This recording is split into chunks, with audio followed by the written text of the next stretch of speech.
सांगणार आहे. स्वामी विवेकानंदांचा जन्म 12 जानेवारी 1863 रोजी झाला. त्यांचे वडील विश्वनाथ दत्त हे वकील होते, तर आई भुवनेश्वरी देवी धार्मिक वृत्तीच्या होत्या. लहानपणीपासून नरेंद्रनाथ हे बुद्धिमान व जिज्ञासू होते. त्यांनी कला शाखेतून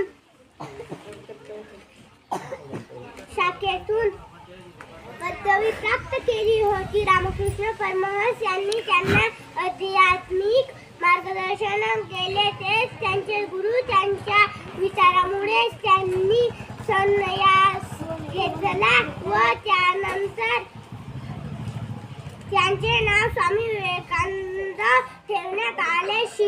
शिकागो परिषदेत अमेरिकेतील माझ्या बंधू भगिनीने या बोलण्यानेच उपस्थितांची जिंकली.